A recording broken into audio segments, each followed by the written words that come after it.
जो भोर की बेला से भी प्यारी है, वो चंचल हवा के झोंके सी नारी है, वो चंचल हवा की झोंके सी नारी है। माइक ऑफ मिथिला के इस वर्षगांठ में यहाँ उपस्थित आप सभी को मेरे दिव्या मिश्रा की ओर से ढेर सारी शुभकामनाएं। और मैं आज अपने द्वारा रचित एक छोटी सी कविता आप सबके सामने प्रस्तुत करने जा रही हूँ, जिसका शीर्षक है नारी शक्ति की उपाधि।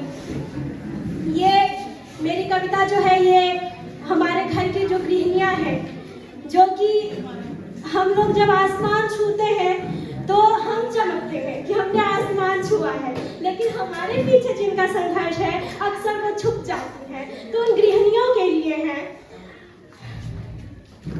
जो प्रभात में भास्कर की रश्मियों से भी पूर्व चमक उठती है, जो प्रभात में भास्कर की रश्मियों से भी पूर्व चमक उठती है, जो कलियों सी कोमलता ही नहीं ज्वाला सी तेज भी रखती है, मेहंदी लगे पायल से बंधे पैरों में चक्रवात सा वेग भी रखती है, जो भोर की बेला से भी प्यारी है, वो चंचल हवा के झोंके सी नारी है, वो चंचल हवा की झोंके सी नारी है।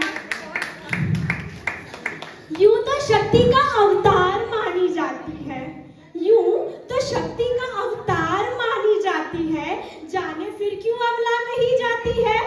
यूं तो शक्ति का अवतार मानी जाती है, जाने फिर क्यों अबला कही जाती है। वो प्रत्येक कुप्रथाओं से प्रताड़ित की जाती है, वो प्रत्येक कुप्रथाओं से प्रताड़ित की जाती है। शाम दाम दंड भेद के षड्यंत्र को मात दे जब, तब चरित्र पर मार कर पराजित की जाती है। शाम दाम दंड भेद के षड्यंत्र को मात दे जब, तब चरित्र पर मार कर पराजित की जाती है। वो बैठकर मौत की गोद में तुम्हारे कुल दीपक को रोशनी दे जाती है, वो बैठकर मौत की गोद में तुम्हारे कुल दीपक को रोशनी दे जाती है। फिर क्यों वो किसी की सूनी कोख भरने के लिए दुआओं में नहीं मांगी जाती।